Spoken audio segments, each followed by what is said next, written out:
likaJesu. Even the pain uJesu he felt, even ukushiwa uNkulunkulu bazalwane, even ukoma kwakhe bazalwane, konke lokho it was intentional egameni likaJesu. Amen. Izosho njalo nje bazalwane ukuthi lokhu uNkulunkulu uJesu wayekusho ngoba kwakufanele kugcwalise umbhalo. Sengihlala phansi bazalwane, kwakufanele kugcwalise umbhalo bazalwane ngoba izwi likaNkulunkulu alihluleki bazalwane, alihlulekanga uJesu ezalwa, alihlulekanga uJesu ekhula, alihlulekanga uJesu elethelwa, alihlulekanga uJesu efa, alihlulekanga uJesu ekhula, alihlulekanga bazalwane izwi likaNkulunkulu bazalwane. So just had to obey bazalwane. Kwafanele ayenze lenkonzo ye-obedience bazalwane. Yona imuntu bazalwane i-obedience. Imuntu mntana mawuyizwa, imuntu likakufakazela siyabonga imuntu i-obedience. Imuntu bazalwane. Kodwa la siyabona ukuthi kunoshukelo zayo. Resurrection bazalwane. Sweetness bazalwane. Babuzayo bokuthethelelwa kwezono zethu egameni likaJesu. Amen. Hawu ngizosho njalo bazalwane ngithi kukhona ukugcwaliswa ngamandla okuzayo egameni likaJesu. Ngizothi kukhona ukuphiliswa okuzayo egameni likaJesu. Kukhona ukoma okuzogcwaliswa uNkulunkulu. Amen. Wathi ngobile uyacabanga ukuthi awubheke wonke nje bazalwane, but kunesizini uyokuzwa ukuthi uNkulunkulu usengishiyile bese kufika isizini yokoma bazalwane. Awuvele wonke nje uNkulunkulu ekhona. Hawu amen bazalwane. uJesu simtholeyo manje ngoba uNkulunkulu akasekho kuye bazalwane. Uyeza ukuthi hawu bazalwane, uzwile nje ukuthi sekushiyile wathula. Ukuzwile nje ukuthi akasekho, phoqa uthulelele ungasho ukuthi weNkulunkulu nami mina wasengomela wena. Uthulelele ungasho, uthulelele ungasho. Izwi likaNkulunkulu lithi-ke kuverse 29 mphathi wohlelo ngiyaxolisa egameni likaJesu. Ngikhathatha nalesalaba abanye abangasebenzisayo. Amen. Ngizohlala phansi manje mphathi. Uthi kuverse 29 kwakubekiwe khona isijasiduwe uviniga, khona bathoma ilula liduwe uviniga othilwe hisopi. The Old Testament bazalwane bakhulunywa ngehisopi. Uyathola ukuthi lalisetshenziswa during the Passover bazalwane. So malisetshenziswa during the Passover bazalwane ihisopi, it was sprinkled bazalwane, and ukusetshenziswa kwalo bazalwane bakusetshenziswa ukuthi that sprinkle egazini leyilwane of the sacrifice animal bazalwane. Lelo ngezolwane bazalwane bakusuke kuyilwane ezaziyi-sacrifice ngoba abantu bonile bazalwane. Hawu nalo-ke selisetshenziswa la uJesu abonanga muntu nje. Nalo selisetshenziswa la uJesu nje umsulwa yena ungcwele bazalwane. Hawu ungcwele bazalwane uJesu. Yalisetshenziswa ukuthi in an exchange for forgiveness bazalwane. uJesu la ayi-exchange-ayo ngeyethu bazalwane. Ukuthethelelwa kwezono zethu. Amen bazalwane. Uthi-ke uPsalm 69 verse 22 egameni likaJesu, banginike inyongo ibe ukudla kwami, uthebomeni wami bangiphuzise uvinika. Amen. Athi ku-63 inyama yami ingilangazelela wena ezweni olomileyo elingagadulekile bazalwane. Uthi lapha amanzi engekho khona futhi abawalethanga bazalwane baletha uvinika. uJesu into ayengayifunanga. Awu amen bazalwane. Amen bazalwane. Bagelela inkosi yethu bazalwane eyafela izono zethu. Amen bazalwane.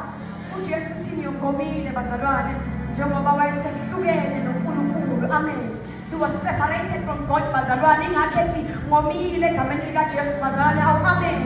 uJesu bazalwane he was tested bazalwane. Kwakuyisizini yakhe bazalwane. Wabuza ubuhlungu bazalwane. Amen. Kodwa bazalwane lento ukuthi uJesu kwafanele ayizwe lento in order for him to sympathize with us egameni likaJesu. Ncwadi yamaHebrew chapter 4 verse 2 akasho lamazwi kukuhle bazalwane egameni likaJesu.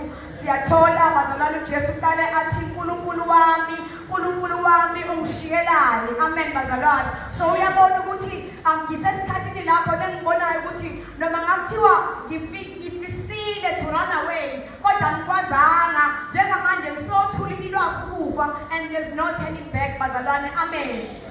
So bazalwane uJesu usho lamazwi esesiphambanweni bazalwane. Amen. So ithi into yami hawo yazi bazalwane.